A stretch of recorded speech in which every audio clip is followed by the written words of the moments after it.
Buenos días, familia. Somos Ave Iglesia, una iglesia que celebra, que conecta y que contribuye. Amén.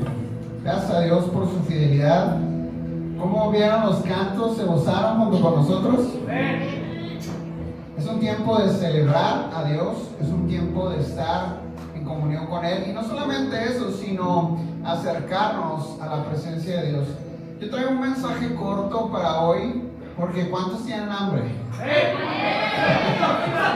Bueno, no tanto, entonces sí puedo durar más.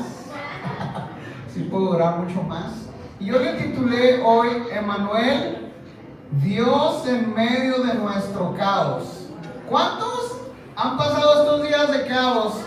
En las compras, en las correderas, en las posadas, en todas partes, menos en la presencia de Dios.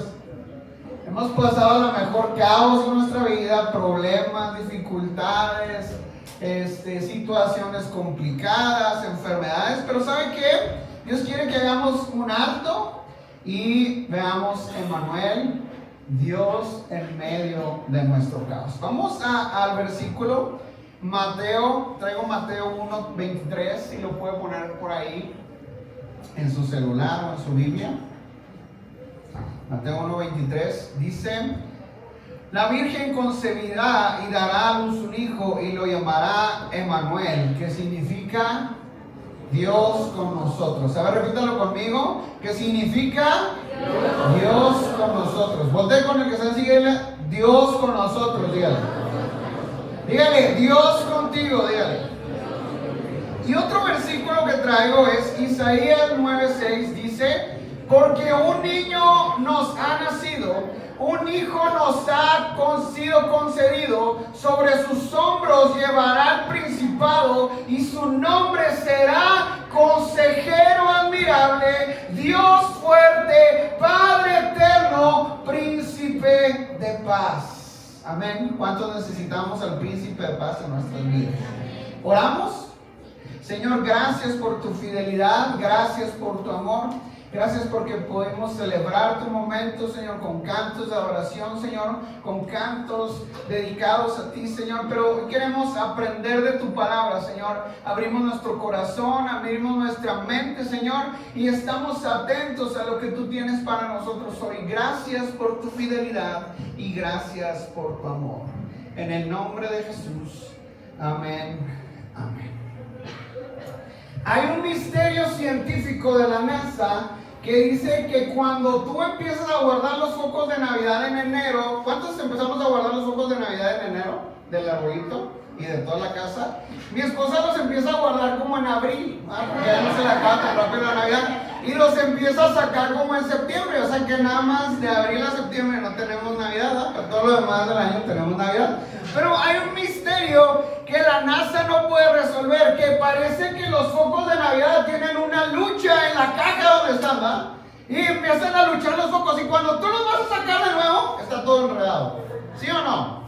Está todo enmarañado y te empiezas a tardar como 3 horas para desenmarañarlos, y cuando al final los desenroscas, los desenvuelves y estiras todos los focos, 2 o 3 no prenden.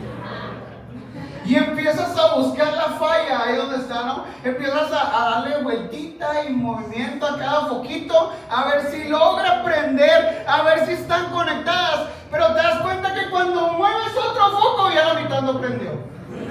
¿Sí o no? Entonces, foquito por foquito vamos girándolos hasta encontrar al culpable de que está apagando todos los demás focos. A veces nuestra vida espiritual se siente así, se siente enredada. Sentimos que por más que intentamos ordenarnos, siempre hay un nudo en nuestras emociones o algo que no prende en nuestro corazón. La buena noticia es que la Navidad, Jesús es la luz y Él ilumina nuestra vida. Él no viene a exigir que te desenredes solo. Él viene a iluminar el árbol de tu vida tal y como está, con nudos y todo. ¿Cuántos tenemos nudos en nuestra vida como los focos? Yo creo que todos, ¿no? Yo sí. Entonces, Él pone su amor en nuestra vida. A menudo, cuando pensamos en la Navidad, pensamos en una escena perfecta, ¿no? en la mesa, las flores en mitad de la mesa, todos ordenaditos, platos, la vajilla, todo en orden, y nos imaginamos la cena caliente, la familia sonriendo, las luces parpadeando y todo en armonía. Pero seamos honestos, la primera Navidad no fue así. La primera Navidad no fue así, fue en un establo. Nació en un establo Jesús. Quizá este diciembre llegas cansado, quizá este diciembre hay una silla vacía porque alguien ya no está, o hubo una crisis financiera este año, o simplemente estás agotado mentalmente, o no estás durmiendo bien. La buena noticia es que la Navidad, los ojitos que les dejes enredado, la Navidad no se trata de que tú pongas tu vida en orden para impresionar a Dios.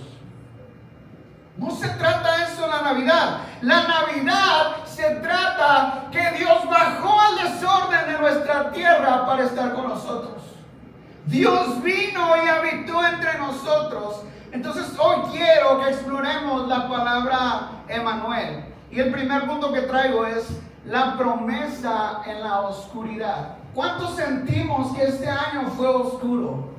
Fue difícil, fue complicado. Pero ¿sabes qué? Dice Isaías, el pueblo que andaba en tinieblas vio una gran luz. Sí, la luz resplandeció para los que vivían en un país de sombra de muerte. En esa época, 700 años antes de que Jesús naciera, el profeta Isaías habló a un pueblo que estaba en crisis. Había guerra, había miedo, había silencio de parte de Dios. ¿Te suena familiar eso? A veces sentimos que Dios está lejos de nosotros. A veces sentimos que Dios no nos escucha. Pero la promesa no fue enviar una filosofía, no fue llegar en un sistema político, no fue llegar en un reinado, no fue llegar con dinero, sino lo prometido fue un niño. ¿Sí? Isaías dice, porque un niño nos ha nacido, un hijo nos ha sido concedido, sobre sus hombros llevará el principado y su nombre será, repítalo conmigo, Consejero admirable, Dios fuerte, Padre eterno y Príncipe de paz. Solemos buscar la paz en la estabilidad económica o en que no tengamos problemas, pero esa no es la paz. ¿Saben qué es la paz? La paz es una persona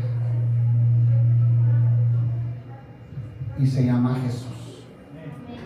La paz es una persona y se llama Jesucristo. Si hoy te sientes en tinieblas, si hoy sientes confusión, si sientes miedo al futuro, la promesa de la Navidad es que la luz ya llegó. No tienes que encenderla con tu esfuerzo, tienes que dejar que la luz de Jesús alumbre tu vida, alumbre tu corazón. Punto número 2, la realidad de la presencia. Y dice Mateo, dice, dará a luz un hijo y le pondrás por nombre Jesús, porque él salvará a su pueblo de sus pecados. Todo esto sucedió para que se cumpliera lo que el Señor había dicho por medio del profeta. La virgen concebirá y dará a luz un hijo y lo llamará ¿cómo? Emmanuel, que significa Dios con nosotros. ¿Amén? Dios está con nosotros. Fíjese, Dios vino a estar con nosotros. Y dice Juan 1:14. En muchas religiones el ser humano tiene que subir para alcanzar a Dios. Buda, Mahoma, en la India tienes que ir subiendo de castas, ¿sí? Tienes que ir mejorando, tienes que rezarle a tal Dios o tienes que hacer tal sacrificio. Pero ¿sabes qué? Solo en el cristianismo el Hijo de Dios vino y bajó a la tierra. El Hijo de Dios vino y nos alcanzó y se hizo como nosotros. Dios baja a la montaña y está con nosotros. Dios baja a nuestra vida. San Juan 1:14 dice, y la palabra se hizo carne y habitó entre nosotros, y vimos su gloria, la gloria que corresponde al unigénito del Padre en plenitud de gracia y de verdad. Y habitar entre nosotros es como cambiarse al vecindario. ¿Cuántos han cambiado a alguna parte que no conocen a nadie? Jesús se cambió del cielo a vivir con nosotros. Jesús se cambió del cielo a vivir con nosotros. Entonces, cuando nosotros nos cambiamos de casa es lo mismo. No conocemos a nadie ahí. Jesús vino y habitó en nuestra vida, aunque no le conocíamos a Él.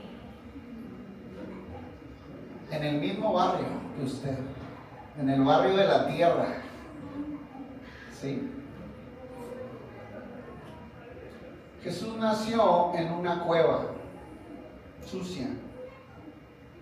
Hay 3 teorías presentadas históricamente de cuando Jesús nació. Una es que no pudo haber nacido en diciembre porque las ovejas se quedaban en el campo desde la Pascua, que era primavera, hasta las primeras lluvias, que era octubre. Entonces se quedaban en el campo. Después de octubre las guardaban para que no se mojaran, porque si usted no sabe qué le pasa a una oveja que se moja, pues se puede morir. Si se moja y es demasiado el peso de la lana, se cae y puede quedarse ahí y morirse. Entonces las guardaban. Esa es la primera hipótesis o teoría. El segundo punto de vista es basado en los relatos de los viajeros, en que en diciembre el clima es templado y las ovejas son sacadas nuevamente al campo, ¿sí? A lo mejor podían sacar las ovejas. Hay un tercer punto de un teólogo judío, Edersheim, que dice que los pastores en la época de Navidad sacaban las ovejas que estaban a cargo de los levitas, a cargo del templo. Entonces realmente sí podían sacar a las ovejas a pastar porque eran sacrificadas en el templo, ¿sí? Sin mancha y sin arruga. Y la otra era que esos mismos pastores que eran parte de la tribu de Leví, ¿sí? Sabían muy bien que era envolver en pañales porque envolvían las ovejas pequeñas en telas que ellos tenían como si fueran pañales. Porque no, acuérdense que la ley decía que no debían tener mancha ni arruga, no se podían quebrar las patas. Entonces lo que hacían es que a las ovejitas bebés las envolvían, ¿sí? Para que no se fueran a tropezar y las tenían ahí. Pero mire, vamos a hacer cuentas, históricamente vamos a contar a ver más o menos cuándo nació Jesús. Zacarías terminó su trabajo y regresa a su casa con su esposa y queda embarazada más o menos en junio. ¿Sí? 15 de junio. La ley tenía que el sacerdote tenía que estar en periodos. Entonces Zacarías había estado hasta el 15 de junio. Entonces regresa a su casa, embaraza a su esposa. Y luego, 6 meses después, se encuentra con María. Y eso sí tenemos registro. Dice, 6 meses tenía Juan cuando visita a María y ya estaba embarazada. Entonces de junio, mediados de junio, ¿cuántos son 6 meses?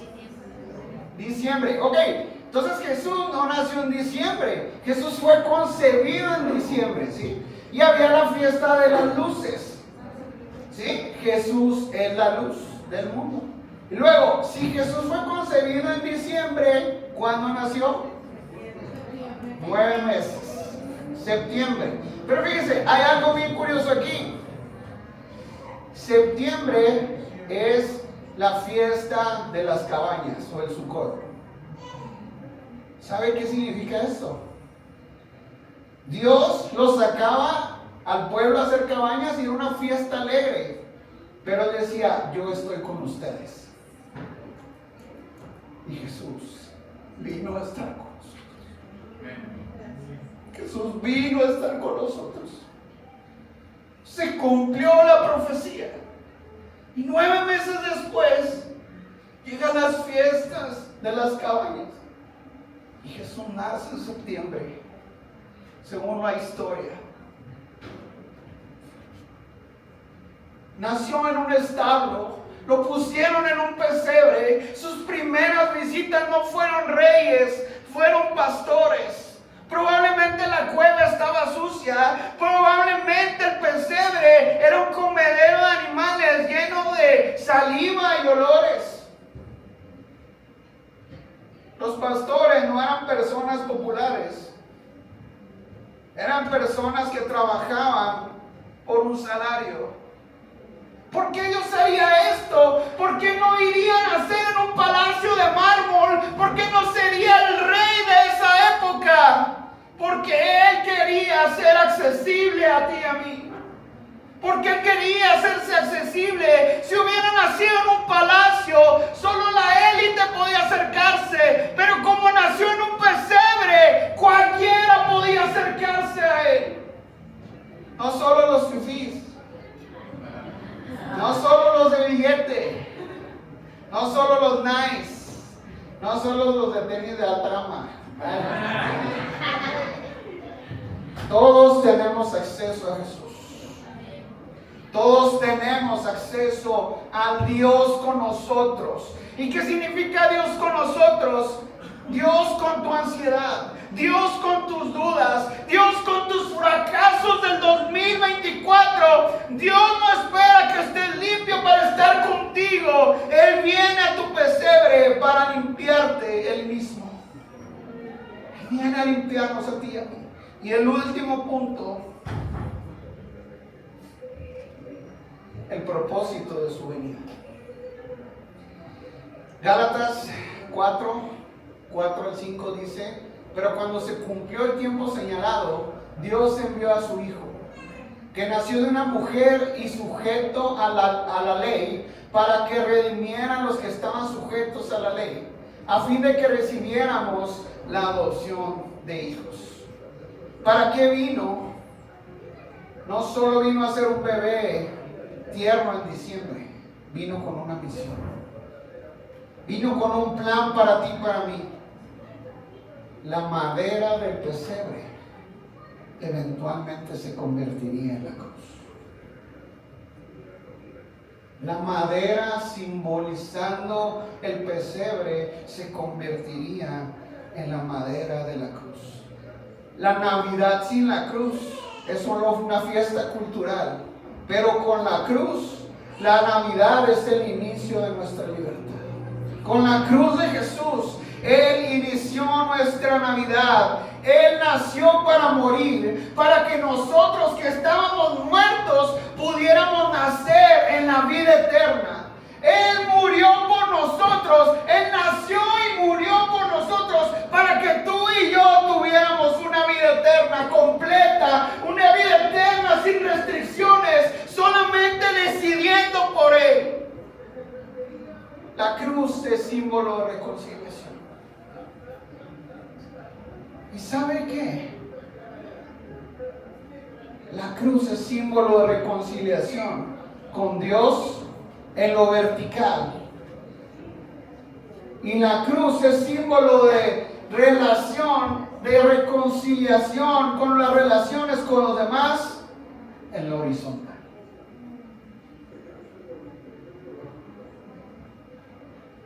El madero del medio nos recuerda que podemos reconciliarnos con el Padre, y el madero horizontal nos recuerda que podemos reconciliarnos con nuestro prójimo, con tu familia, con mi hermano, con mi amigo. No hay restricciones porque Jesús vino a hacer esa reconciliación. Este bebé creció para romper la barrera que nos separaba de Dios. Y para romper la barrera que nos separaba de los demás, de nuestro prójimo. Yo quiero que esta Navidad, si tú tienes que reconciliarte con alguien, vaya si lo hagas. Si tú tienes que ir a pedir perdón, lo puedas hacer. Porque Jesús ya nos perdonó a nosotros. Jesús ya nos perdonó a nosotros. Entonces a nosotros solo nos queda perdonar a los demás. Dios rompió la barrera que teníamos ante Dios y ante nuestro prójimo. Puedes ponerte de pie, vamos a terminar.